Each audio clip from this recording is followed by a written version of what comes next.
Hi guys, स्वागत है आपका एक और इंटरेस्टिंग वीडियो में। तो इस वीडियो में हम लोग बात करने वाले हैं कि क्यों चेन्नई सुपर किंग्स 2025 का आईपीएल जीत सकती है। मतलब आप लोग चाहते होंगे चेन्नई सुपर किंग्स जीते, लेकिन उसके पीछे रीज़न क्या हो सकता है इस बार जीतने का, और कितने हाई चांसेस है चेन्नई सुपर किंग्स के इस बार आईपीएल जीतने के। सब चीज़ों के बारे में बात करेंगे, क्योंकि पिछले साल तो हमारा सीज़न इतना मतलब अच्छा गया नहीं था। तो इस बार हम लोग कमबैक का सोच रहे हैं, क्योंकि हमें याद होगा कि 2017 और 16 में हम लोग बैन थे, 18 में आके हमने आईपीएल जीता। 2020 में अच्छा नहीं किया, 21 में आईपीएल जीता, 22 में अच्छा नहीं किया, 23 में आईपीएल जीता, 24 में डिसेंट किया। तो क्या ये वही कमबैक वाला साल हो सकता है इस बार भी? बात करने वाले हैं इस वीडियो में, तो पूरी वीडियो ज़रूर दिखेगा, बहुत मज़ा आने वाला है आपको। जो भी फैक्टर्स हैं इस बार सीएसके की जीत में शामिल हो सकते हैं, सब कुछ हम लोग इस वीडियो में बात करने वाले हैं। तो प्लीज़ पूरी वीडियो ज़रूर देखिएगा, और हाँ, अगर आपको वीडियो अच्छे लगे तो लाइक ज़रूर करिएगा, और प्लीज़ चैनल को ज़रूर सब्सक्राइब कर दीजिएगा। मेरी आपसे यही एक विनती है, प्लीज़ बस इतना कर दीजिए मेरे लिए बस। तो चलिए फिर हम लोग शुरू कर लेते हैं इस वीडियो को। तो जैसा कि हमें पता है, पिछला सीज़न हमारा इतना कुछ खास गुजरा नहीं था जैसा कि हम चाहते थे जिस तरीके से गुजरे। कुछ छोटी छोटी गलतियां करी थी हमने, मतलब ऐसा नहीं था कि हम लोग एकदम ही बेकार खेले थे। जैसा कि मैंने भी बताया कि डिसेंट सीज़न हम लोग का गया था पिछले पिछले सीज़न वाला, क्योंकि 7 मैचेस तो हम लोगों ने जीते ही थे। अगर एक आखिरी मैच हम लोग जीत लेते तो हम लोग क्वालिफाई कर सकते थे, लेकिन कुछ फैक्टर्स हैं जो कि मतलब चेन्नई सुपर किंग्स के फेवर में नहीं गए, इसीलिए वो हमारा जो सीज़न था वो आखिरी मैच तक गया। अगर हम लोग बीच में ही अच्छा कर लेते, सीज़न में अच्छा कर लेते, तो ऐसी नौबत ही नहीं आती कि हम लोग को आखिरी मैच तक ऐसा जाना पड़ता कि जीतेंगे तभी क्वालिफाई करेंगे। तो मेन रीज़न पिछले साल का यही था कि चेन्नई सुपर किंग्स जो मतलब कोर होता है उनका, वो स्पिन बॉलिंग का होता है। और पिछले सीज़न हमने देखा था कि स्पिन बॉलिंग पे इतना फोकस किया नहीं गया था, और पिचेस भी कुछ उस तरीके से नहीं बनाई गई थी।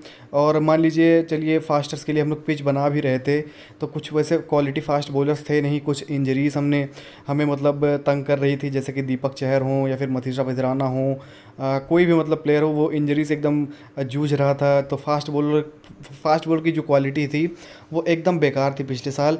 तो हम लोग मतलब दोनों तरफ से मात ही खा गए, क्योंकि पहले तो हम लोग स्पिन बॉलिंग की पिच नहीं बनवाए, और मान लीजिए फास्ट बॉलिंग की अगर हम लोग बनवाए तो मतलब फास्ट बॉलर ही नहीं थे मतलब उस पर काम करने के लिए।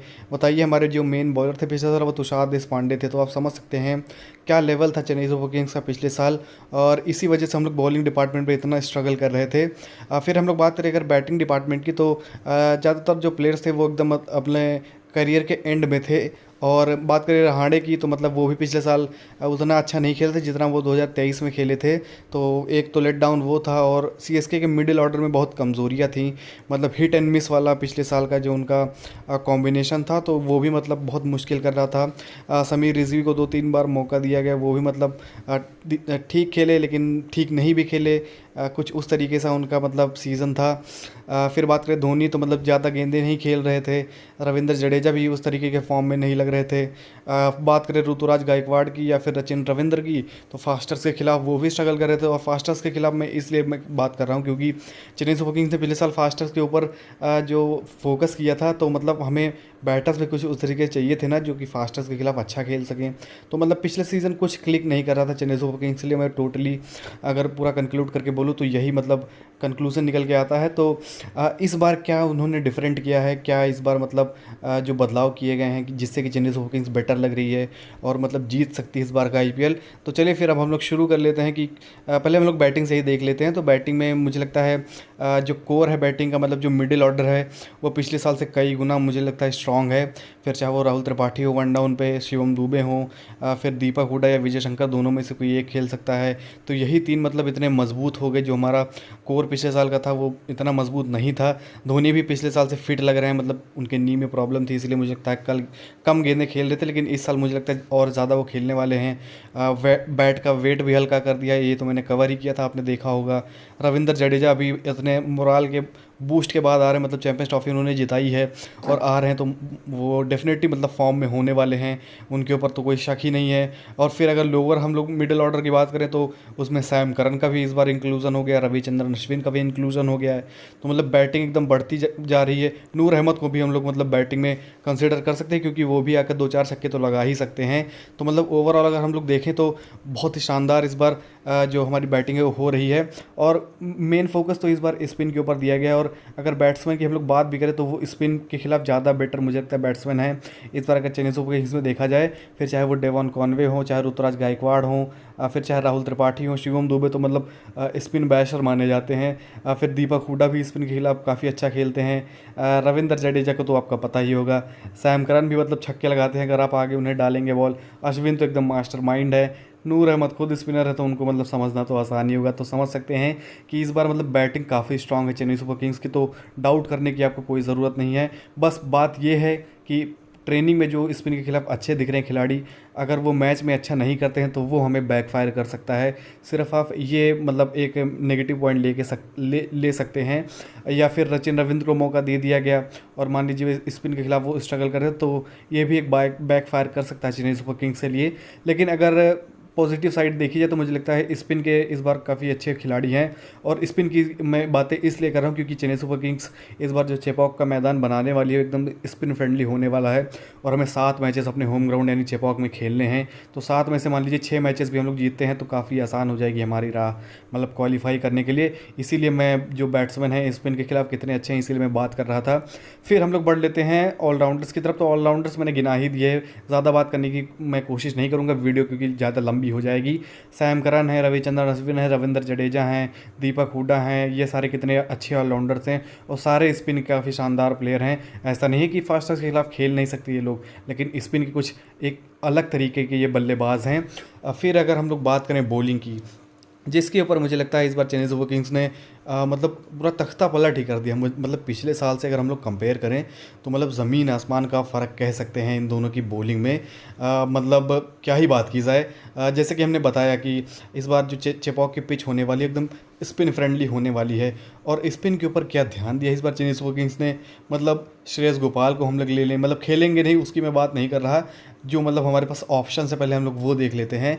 मतलब श्रेयस गोपाल की हम लोग बात कर लें, सचिन रविंद्र की बात कर लें, मतलब अभी मैं जो कम है उनसे मैं शुरुआत कर रहा हूँ। दीपक हुडा की बात कर लें, फिर चाहे रविचंद्रन अश्विन की बात कर लें, रविंद्र जडेजा की बात कर लें, नूर अहमद की बात कर लें। मतलब आप सोच सकते हैं कि इस बार स्पिन बॉलिंग का डिपार्टमेंट जो है चेन्नई सुपर किंग्स का वो कितना लीथल हो सकता है।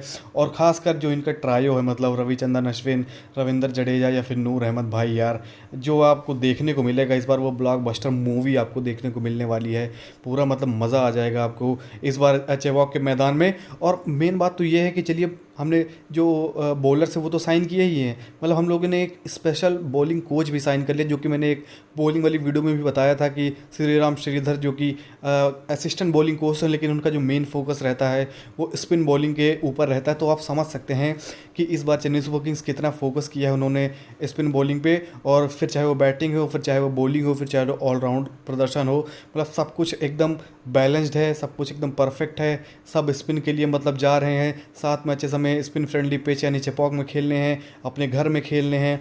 7 में से 6 मैचेस जीतते हैं तो काफ़ी आसान हो जाएगी हमारी राह मतलब क्वालिफाई करने की। और मान लीजिए फिर 2-3-4 मैचेस हमें जीतने होंगे, मतलब 2-3 मैचेस मान लीजिए हमें जीतने होंगे बाहर फिर क्वालिफाई करने के लिए, तो वो हम लोग आसानी से कर सकते हैं। मुझे लगता है जो स्क्वाड है हमारा, जो डेप्थ है हमारे स्क्वाड में, जिस फॉर्म में खिलाड़ी लग रहे हैं, सचिन रविंद्र की अगर हम लोग बात कर लें, ऋतुराज गायकवाड़ भी अच्छे टच में दिख रहे थे, शिवम दुबे का तो बात ही छोड़ दीजिए, MS धोनी की बात हमने करी थी कितने अच्छे टच में है, रविंद्र जडेजा इतने मोरल बूस्ट के बाद आ रहे हैं, नूर अहमद की बात ही क्या, मथुराना भी मुझे लगता है आएंगे तो वो एकदम बेटर हो जाएंगे, खलील अहमद लीथल दिख रहे हैं, मतलब जो फास्ट बॉलिंग का जो डिपार्टमेंट है उसमें। और ये लोग कटर्स भी फेंकते हैं तो मतलब ये भी एक मतलब फ्रेंडली हो सकता है। जो चेपॉक की स्पिन पिचेस हैं तो कटर्स भी वहाँ पे बहुत काम आने वाले हैं, जिसमें हमारे पास लेफ्ट आर्मर कटर मतलब सैम करन इतना अच्छा कटर फेंकते हैं, फिर चाहे खलील अहमद वो भी कटर फेंकते हैं, स्विंग कराते हैं, कटर फेंकते हैं, सब कुछ।